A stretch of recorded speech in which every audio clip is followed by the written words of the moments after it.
La historia nos pertenece, nos otorga elementos para comprender el presente y, por lo tanto, actuar conscientemente en él. Interruptus. Escucha y comparte con nosotros la idea de que el pasado constituye lo que somos y lo que seremos en el futuro. Interruptus. Hacer época no es intervenir pasivamente en la cronología, es interrumpir el momento. Interruptus. Pasado es presente.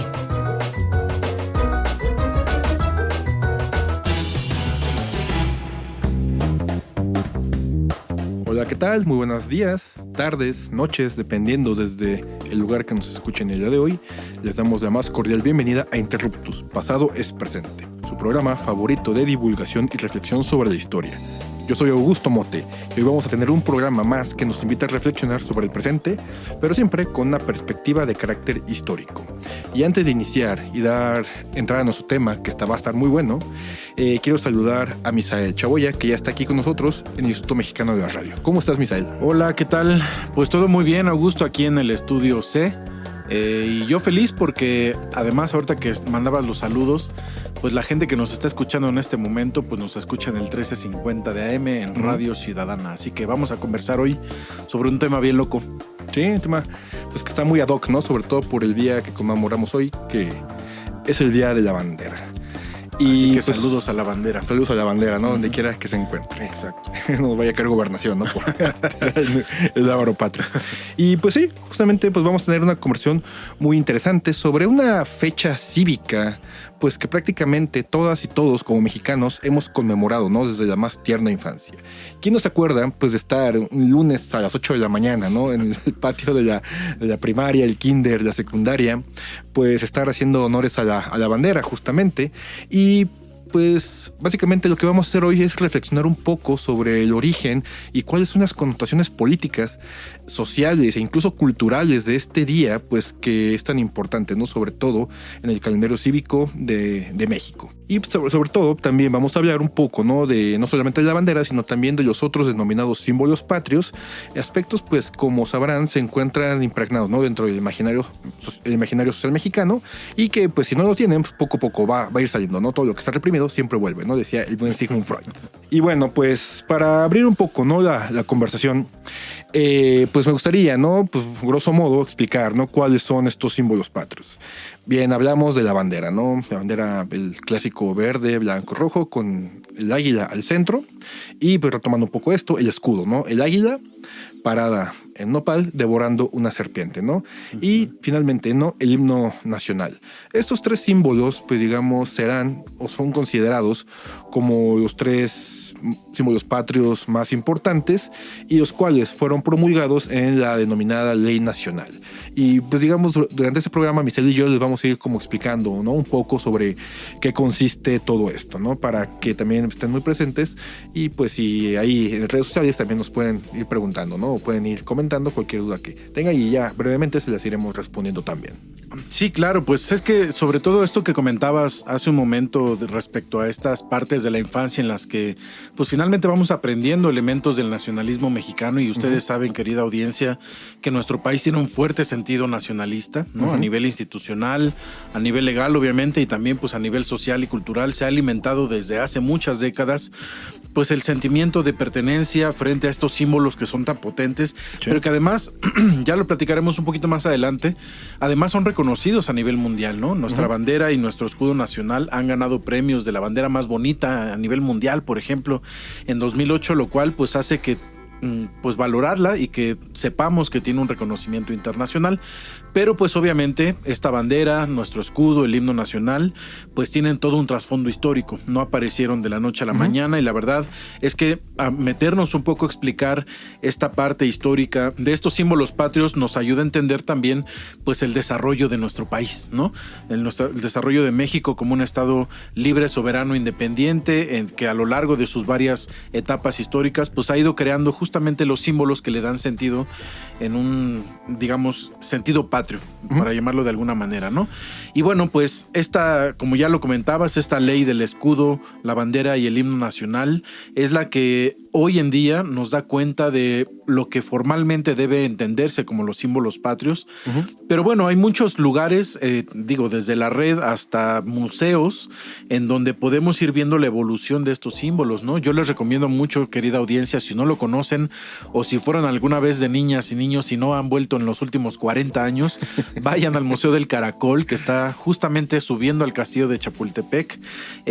Ahí está un museo pequeñito dedicado a la evolución de la bandera de México, y la verdad es que está muy bonito, tiene unos dioramas muy interesantes donde, por cierto, dicen que se aparece Sylvester Stallone por ahí en uno de los dioramas de alguna de la gesta nacionalista de nuestro país. Y bueno, rápidamente a mí me gustaría compartirte, Augusto, y compartirle a nuestra audiencia, pues esta parte en la que pues primero tenemos un nacimiento de una bandera, ¿no? Con un llamado Ejército Trigarante. Ustedes recordarán, querida audiencia, pues a finales del proceso de independencia, 1821, se conforma encabezado por Agustín de Iturbide, quien sería el primer emperador mexicano, un ejército trigarante, y justamente las tres garantías dan nacimiento a la primera bandera de lo que sería justamente la bandera mexicana. Exacto, ¿no? Los colores, ¿no? Verde, blanco y rojo se integrarán, ¿no? A esta primera o esta bandera del ejército trigarante. Exacto, y pues las tres garantías originales pues tienen que ver con la religión católica, la unidad nacional y la independencia, ¿no?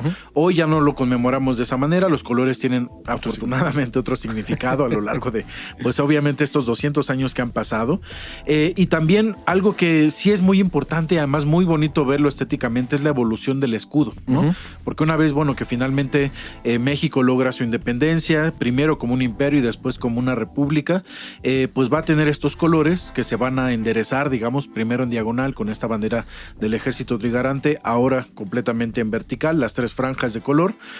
Pero además el escudo ha evolucionado muchísimo. Para empezar, pues el escudo nacional, esta águila devorando a la serpiente, aparece pues primero con una corona imperial, porque en México nace como una nación, pero si hacemos un rastreo, pues como tú ya lo comentabas, este escudo nacional nace del mito fundacional de México Tenochtitlan. Sí, ¿no? Incluso durante el movimiento, ¿no? Y se toman algunas banderas, ¿no? Incluso platicabas la cuestión de la religión.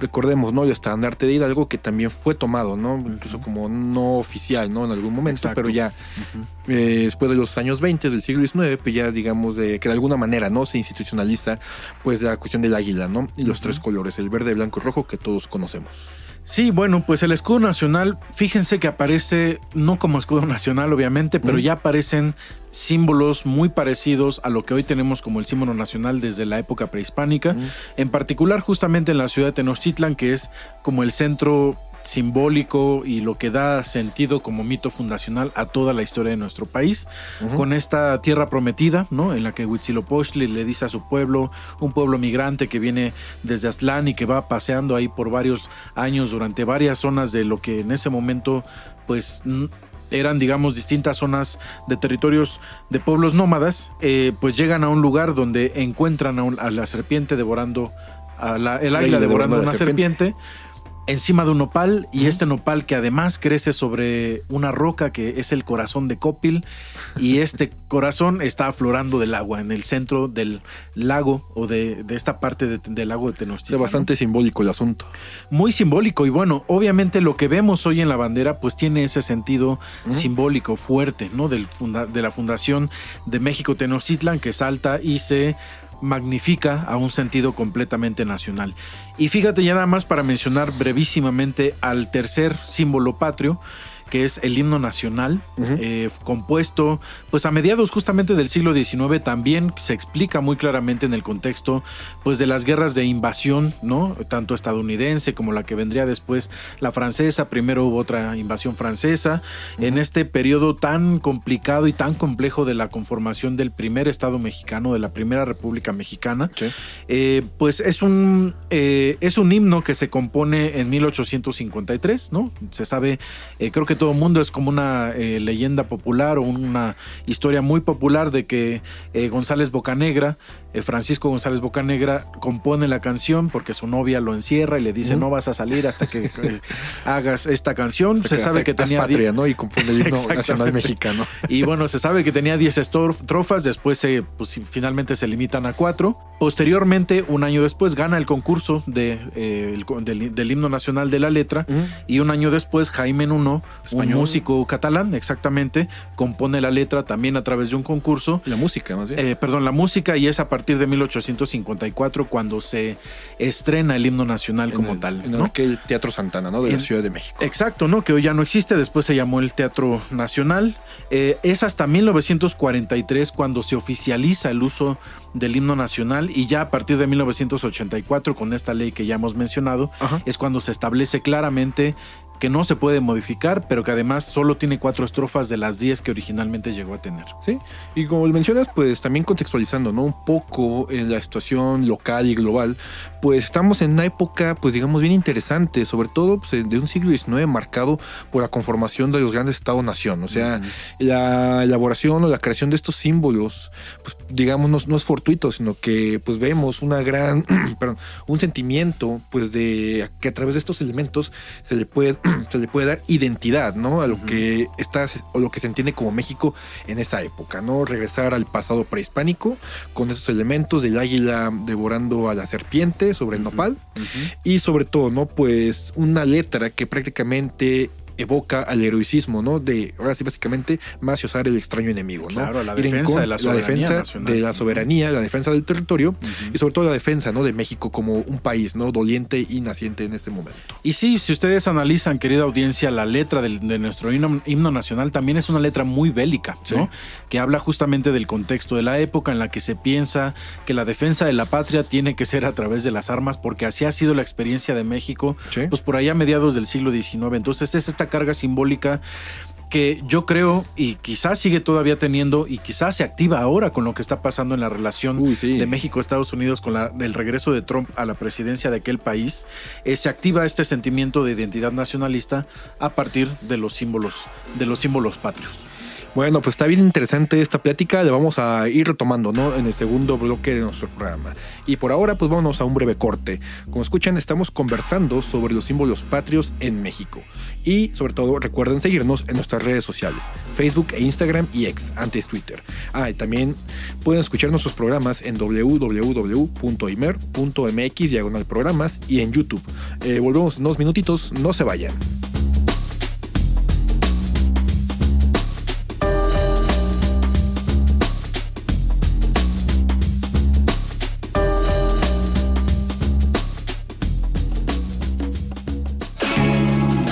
La historia es nuestra, porque la hacemos todos los días. En un momento continuamos. Interruptus. Pasado es presente.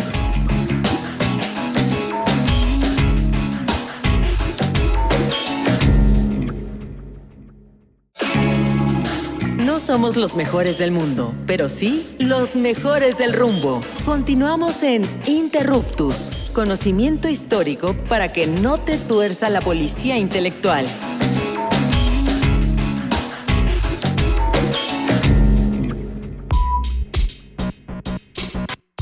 Amigas, amigos de Interruptus, regresamos al segundo bloque de nuestro programa. Recuerden que estamos conversando sobre los símbolos patrios con motivo del Día de la Bandera. Pues bueno, como comentábamos en el bloque anterior, estábamos pues prácticamente ¿no? discutiendo sobre cómo la creación de estos símbolos patrios pues no es fortuito, ¿no? Sino que están enmarcados en un contexto tanto local e internacional de las constituciones de los estados-nación modernos. Y cómo de cierta manera, ¿no? Estos elementos que pues podrían considerarse ¿no? un poco aislados, pues en la época son considerados ¿no? como los elementos que constituyen a una nación, y sobre todo en la época, ¿no? Una época de liberalismo contra religión. Algunos considerarían ¿no? que la religión forma parte ¿no? de los elementos que constituyen una nación. Aquí en el himno nacional no lo vemos de esa manera, sino que prácticamente pues se asume ¿no? de alguna otra manera como con elementos prácticamente ¿no? anticlericales, y lo comentabas también ¿no? en el bloque anterior, de cómo la bandera trigarante asume de cierta manera algunos roles que pertenecen ¿no? a la religión católica, pero si vemos ahora el significado del verde, el blanco y el rojo, pues básicamente evocan a virtudes. virtudes pues que debe tener prácticamente todo mexicano, ¿no? El rojo por la sangre derramada, el verde, ¿no? Por la patria, la independencia y digamos estos elementos, ¿no? Que constituyen prácticamente elementos de la historia, ¿no? De todo mexicano. Y pues hemos comentado un poco sobre el himno, sobre la bandera. A mí me gustaría, pues no sé, también que la audiencia se pregunte por qué celebramos el Día de la Bandera el 24 de febrero, ¿no? ¿Qué pasó en la historia de nuestro país que pues de pronto llegó un buen día en que un presidente dice: a partir de ahora todo México el 24 de febrero de cada año va a conmemorar el Día de la Bandera? Pues tiene que ver justamente con un momento muy, muy importante del nacionalismo mexicano, que es el cardenismo, ¿no? Y es justamente gracias al general Lázaro Cárdenas del Río que pues promulga a través de un decreto que cada año, el 24 de febrero, se conmemore el Día de la Bandera. Hay como fechas poco claras, ¿no? Se dice que desde 1934, pero pues para febrero de 1934, pues Lázaro Cárdenas todavía no llegaba al poder.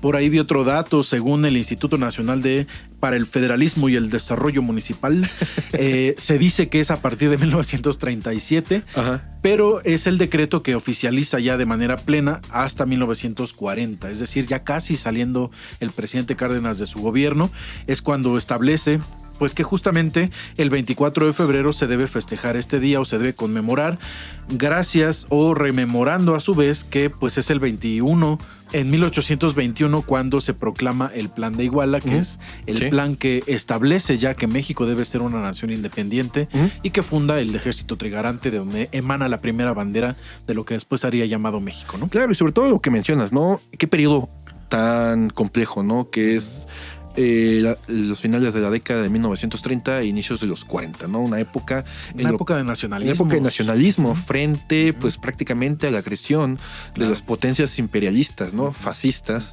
pues en la que es importante, ¿no? Pues digamos recurrir a estos elementos que constituyen de algún u otro modo la unidad nacional.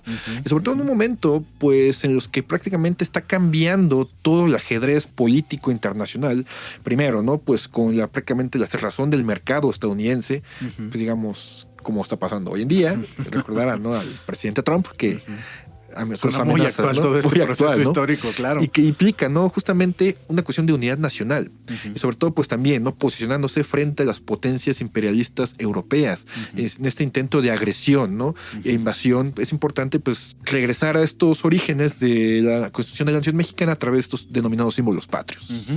Y bueno, es 85 años después, ahora que estamos en 2025, que seguimos conmemorando justamente el Día de la Bandera. Pues yo creo que gracias también a esa construcción y el desarrollo de un Estado fuerte, a veces represor obviamente, y bueno, todos estos vaivenes del Estado mexicano durante el siglo XX, pero 2025 es un día que si ustedes voltean a ver, seguramente, querida audiencia, a cualquier lado de su alrededor, verán banderas de México, porque es una decisión legal, institucional, jurídica, que debe establecerse que todas las instituciones del Estado mexicano rindan honores a la bandera en este día y bueno, algunos en todo el mes, ¿no? Pero bueno, también tienes esa otra parte en la que la ley del escudo, la bandera y el himno nacional protegen los símbolos patrios, no solo la bandera. ¿Y qué pasa si cometemos el delito de mancillar alguno de estos símbolos de nuestra patria, Augusto? Pues ahí estuve haciendo un poco de talacha, ¿no? O sea, obviamente siempre hacemos investigación crítica y seria. En la unidad de investigaciones especiales de Interruptus. Sí, estaba revisando, ¿no? Igual un poco sobre estas, pues digamos, sanciones, puesto que la dependencia o la secretaría que se encarga de vigilar todo esto es la Secretaría de Gobernación, ¿no? Siempre la Secretaría de Gobernación vigilando, ¿no? Al otro, ¿no? No será nada nuevo. Y hasta incluso, ¿no? Pues con la alteración a los símbolos patrios, pues también va a estar ahí la Segov, ¿no? Por ejemplo, ¿no? Algo que pude revisar, ¿no? A grosso modo, pues es que te pueden arrestar por prácticamente 36 horas, ¿no? En caso de que tú modifiques la bandera, ¿no? Digamos, pues no sé, como la bandera, el escudo, el himno, la letra, digamos, te hagas unos pantalones, ¿no? Con la bandera, puedes ser arrestado por eso.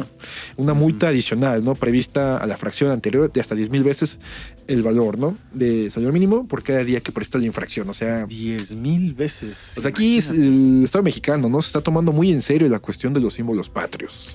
Pues sí, la verdad, bueno, es que surge, fíjate que es chistoso porque esta ley que protege los símbolos patrios, lo platicábamos en otro momento, es de 1984, Ajá. ya cuando México está en pleno neoliberalismo, ya con Miguel de la Madrid, o sea, como que no tendría sentido o no se encuentra el sentido, quizá tendría más sentido si esta ley hubiera salido con Lázaro Cárdenas, ¿no? Sí, justamente, o sea, pues aquí vemos, ¿no? Cómo pues, el Estado mexicano está tomando en serio, ¿no? En una época, sobre todo, pues en las que ese nacionalismo viene a la baja, el discurso revolucionario, pero pues digamos, nada, tampoco la historia es fortuita, ¿no? También habrá que investigar un poco más, ¿no? Las connotaciones, y si alguien la sabe por ahí, pues que lo deje en la caja de comentarios, ¿no? Sobre todo en YouTube. Claro, por ejemplo, un dato adicional que a mí me gustaría abonar es que el escudo que vemos en la bandera hoy en día se estableció y ya jamás se ha vuelto a modificar en 1968, ¿no? ¿Quién gobernaba México en aquellos años? Pues el tan odiado y tan vilipendiado Gustavo Díaz Ordaz, previamente, obviamente, a los Juegos Olímpicos de México. México tenía que tener claramente establecido cuál era el símbolo patrio por excelencia, que es el escudo nacional, ¿no? Entonces, bueno, pero ha habido otros momentos históricos en los que el himno nacional ha sido incluso modificado por las propias autoridades federales, ¿no? A mí me viene a la mente ahora el momento en el que llega Fox a la presidencia en el año 2000, a finales, y lo primero que hace es establecer un logo o un logotipo del gobierno federal que muy rápidamente entre el dominio popular se le llamó el águila mocha. No sé si ustedes lo recuerden, querida audiencia.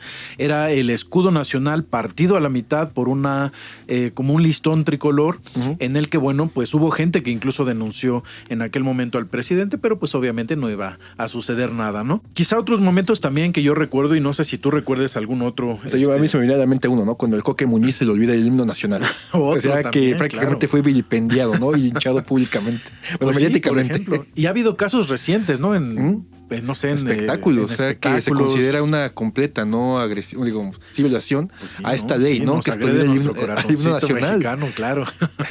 Sí, bueno, yo recuerdo también del otro lado del espectro político, cuando eran las campañas electorales, la campaña electoral del año 2012, y que, bueno, las movilizaciones sociales, juveniles, en las que muchos de los que éramos jóvenes en aquella época participábamos, pues había en varias manifestaciones una bandera negra.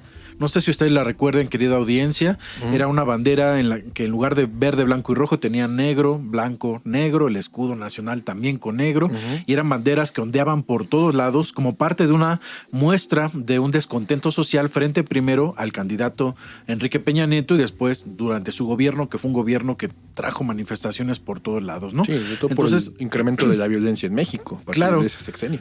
Claro, y bueno, pues a pesar de que justamente existe esta ley, pues obviamente ya en la práctica, digo, de un lado la práctica institucional con esta águila mocha, pero también del otro lado de la práctica social y de la movilización social y del descontento político de la población, pues también estos símbolos se apropian, ¿no? Que es algo que es muy difícil, digamos, como de regular, ¿no? Sí. Será muy difícil y obviamente estratégicamente sería un error político tratar de encarcelar o de multar a la gente que traiga una bandera negra como una forma de protesta política, ¿no? Yo prácticamente nunca no he sabido de nadie, ¿no? Que haya ido a prisión o que haya sido arrestado por modificar, ¿no? Sino que más bien lo considero una especie de advertencia, pues a quien se atreva, ¿no? Como a atentar contra estos símbolos patrios. Pues sí, exacto, ¿no? Yo he visto y recuerdo, incluso desde la Revolución Mexicana, aunque bueno, en esa época no existía ninguna ley, pero no sé si tú, bueno, que eres especialista en esta época, pues hay distintas banderas que tienen banderas de México que tienen, por ejemplo, batallón